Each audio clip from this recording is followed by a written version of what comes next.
ఇవన్నీ మీరు ప్రత్యక్షంగా చూశారు, అక్కడ మీరు కొన్ని ఆపరేషన్స్లో కూడా మీరు పార్టిసిపేట్ చేశారు.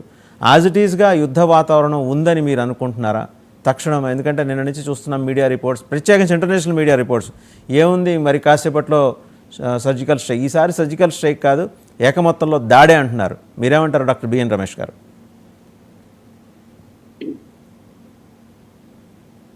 ఒక రాజ్యం తన యొక్క అస్తిత్వాన్ని కాపాడడానికి కోసం ఏ పనైనా చేయొచ్చు అనేది ఆ రాజ్యం అనే సంస్థ ఏర్పడినప్పుడే ఆ నమ్మకం ఆ రాజ్యానికి ఉంటుంది, ఆ రాజ్యంతో పాటు చుట్టుపక్కల ఉన్న అన్ని రాజ్యాలు కూడా ఉంటుంది. దీన్నే the concept of political sovereignty అంటారు. ఈ పొలిటికల్ సావర్నిటీ అనేది పాకిస్తాన్కి ఉంది, ఇండియాకు ఉంది, ప్రతి స్టేట్కి ఉంది. యునైటెడ్ నేషన్స్ లో ఉన్న పార్ట్స్లో ఉన్న ప్రతి స్టేట్కి ఉంది.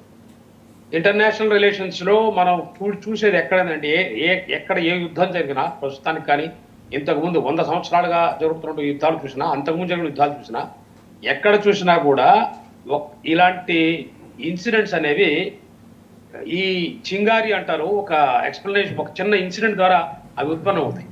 కానీ ఈసారి గత 70 ఏళ్ళుగా చూస్తే ఇప్పుడు జరిగినటువంటి ఇన్సిడెంట్ ఇంతకు ముందు జరుగుతున్నటువంటి ఇన్సిడెంట్స్ తోటి లింక్ చేయాల్సిన అవసరమే లేదు. ఇది ఒక ప్రాసెస్ గా జరుగుతున్నది. ఈ ప్రొవొకేషన్ అనేది ఇప్పటిది కాదు, ఎప్పటి నుంచో వస్తుంది.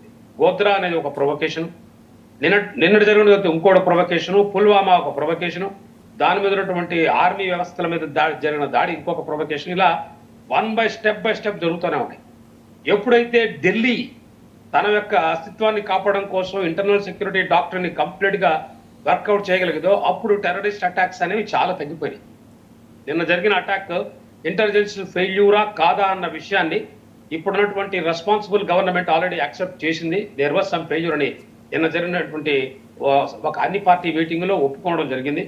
కాబట్టి ఇప్పుడు భారతదేశంలో ఉన్నటువంటి ప్రజలు, భారతదేశంలో ఉన్నటువంటి మొత్తం రాజకీయ పార్టీలు, భారతదేశంలో ఉన్నటువంటి అన్ని రకాల సంస్థలు అన్నీ కూడా ఒక ఐకమత్యమైన ఒక తాటి మీద వచ్చి ఒక గుడ్ డెమోక్రసీ, ఎఫిషియెంట్ డెమోక్రసీగా మనం ఈ రోజున నేషన్ అంతా కూడా 140 కోట్ల మంది మాట్లాడుతున్నారు అన్న రకంగా మాన్యవర ప్రధానమంత్రి గారు నిన్న పట్నాలో జరిగినటువంటి మీటింగ్ లో ప్రస్ఫుటంగా వారి వక్తవ్యం ద్వారా ప్రూవ్ చేశారు. యుద్ధ వాతావరణం అనేది మన చేతుల్లోనే ఉండదండి. యుద్ధ వాతావరణం అనేది మొత్తం సామగ్రికంగా 2 దేశాలు లేదా జియో పొలిటికల్ రియాలిటీ మీద ఆధారపడుతుంది. ఈ టెర్రరిస్టుని పంపించింది ఎవరు? నాకు ఉన్నటువంటి ప్రాథమిక సమాచారం ప్రకారం నాకు తెలిసింది ఏంటంటే గత 2-3 రోజులుగా నేను చాలా రీసెర్చ్ చేశాను దీని మీద. నేను ప్రస్తుతానికి అమెరికాలో ఉన్న నేను చాలా ఆర్టికల్స్ చదువుతున్నాను, ఇంక్లూడింగ్ వాల్ స్ట్రీట్ జర్నల్ లాంటివి చదువుతున్నాను. అలానే కొన్ని పత్రికా సంస్థలు అనే పేర్లు చెప్పదలుచుకోలేదు. వాళ్ళు ఇంకా కూడా ఇది ఒక గన్మెన్ లేదా ఫ్రీడమ్ ఫైటర్స్ చేస్తున్నారు, వాళ్ళ ఫ్రీడమ్ ఫైటర్స్ సంబంధించిన అని చెప్పి వాళ్ళు వాళ్ళని దూరంలో చేసుకుంటున్నారు. వాళ్ళ గురించి పెద్దగా మాట్లాడి మన సమయం నష్టం చేసుకోవాల్సిన పని లేదు, ఇది అందరికీ తెలుసు. నేను చెప్పేది మీరన్న ఫస్ట్ పాయింట్ నేను ఇచ్చే రెస్పాన్స్ ఏంటంటే, నేనే కాదు భారతదేశంలో ఉన్నటువంటి ప్రతి పౌరుడు 140 కోట్ల మంది వాయిస్ ఇది. అదేంటంటే ఎంత కాలం ఇది సహిస్తాం? ఇది 75 సంవత్సరాలుగా, 70 సంవత్సరాలు కూడా కాదండి, 111 సంవత్సరాలుగా జరుగుతున్నటువంటి భంగ నుంచి జరుగుతున్నటువంటి ఇన్సిడెంట్ ఇది. నిన్న వచ్చినటువంటి ఆ టెర్రరిస్టులు ఉన్నారే, వాళ్ళు టెర్రరిస్టులు కాదు, వాళ్ళు ట్రైన్డ్ ఆర్మీ పీపుల్ అన్నది కూడా మనకి అక్కడి నుంచి సంకేతాలు వస్తున్నాయి. ఎందుకంటే స్ట్రైట్ కట్ హెడ్ లో కాల్చడం అంటే ఇక్కడ పెట్టి కాల్చడం అనేది అది కేవలం ఒక టెర్రరిస్టో లేకపోతే ఎక్కడ ఈ అన్ఎంప్లాయిడ్ వాళ్ళని తీసుకొచ్చే 3 నెలలు 4 నెలలు ట్రైనింగ్ ఇచ్చి క్యాంపుల్లో పంపించిన వాళ్ళు కాదండి. వీళ్ళు ఎంత క్విక్ గా చేశారు, ఎంత సెలెక్టివ్ గా ఫైర్ చేశారు AK-47 తోటి, ఎంత తొందరగా 15-20 నిమిషాల్లో అంతమంది టార్గెట్ ని బర్స్ట్ ఫైర్ చేయకుండా వాళ్ళకున్న వెపన్స్ తీసుకున్నారు. అక్కడి నుంచి కవర్ ఫైర్ తీసుకుంటూ ముందు ఎలా వచ్చారు, ఎలా వెళ్ళిపోయారు, ఇవన్నీ చూస్తే ఇది చాలా ప్లాన్డ్ గా జరిగి ఇవన్నీ కూడా కొన్ని వారాల తరబడి, కొన్ని నెలల పాటు జరిగి రిహార్సల్ జరిగినటువంటి విషయం ఇది.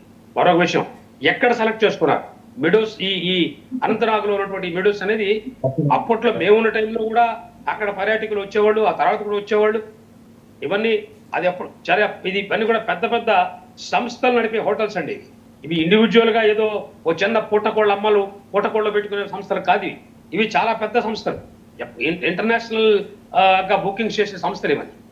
మొన్న జరిగినటువంటి దాడిలో కేవలం భారతీయులే కాదండి, కొంతమంది ఫారెన్ నేషనల్స్ కూడా ఉన్నారు. అంటే గోద్రా ఇన్సిడెంట్ కానీ 26/11 లో ఉన్నటువంటి ఇన్సిడెంట్స్ అని కూడా మీరు చూస్తే మౌలికంగా ప్లానింగ్ ఒకటి, రెండోది ఎవరిని సెలెక్టివ్గా అంటే వాటికంటే కూడా దుశ్చయమైనటువంటి హీనమైన చర్య ఇది. ఎక్కడైతే ప్యాంట్లు ఇప్పి చూసి డెడ్ బాడీలు అక్కడ పడున్న డెడ్ బాడీ దానికి ఒక సిగ్నల్ అండి. పంపించిన వాళ్ళు ఆర్మీ వాళ్ళే అయితే నాకు తెలిసినటువంటి as an ex police officer and X commander of the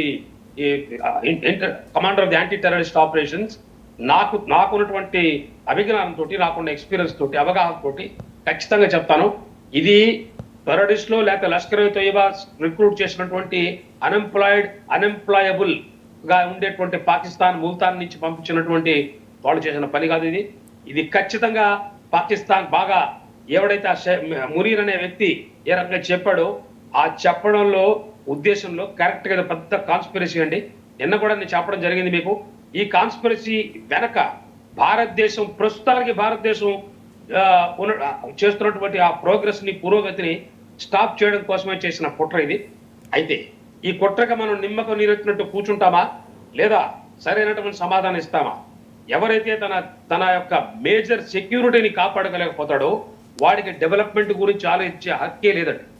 development is something which happens only when there is full security. Doctor B N Ramesh garu, మీరు ప్రస్తావన ఎలాగూ చేశారు కాబట్టి జనరల్ మునీర్ మాట్లాడింది, తర్వాత ఒక చిన్న పిల్లవాడు ఏం మాట్లాడాడు, వీళ్ళు చాలా మీడియాలో కథనాలు ఏమొస్తున్నాయంటే రేషనలిస్టులు అని చెప్పుకునే, లెఫ్టిస్టులు అని చెప్పుకునే మీడియాలు అవన్నీ బోగస్, వీళ్ళు హిందూ ఉగ్రవాద సంస్థలు చేస్తున్న ప్రచారం. బట్ ఆ 10 ఏళ్ల పిల్లాడికి హిందూ ఉగ్రవాదంతో సంబంధం ఉందో లేదో ఒక మాట బయట చూద్దాం, మళ్ళీ మీ దగ్గరకు వద్దాం. ప్లే చేస్తున్నాను.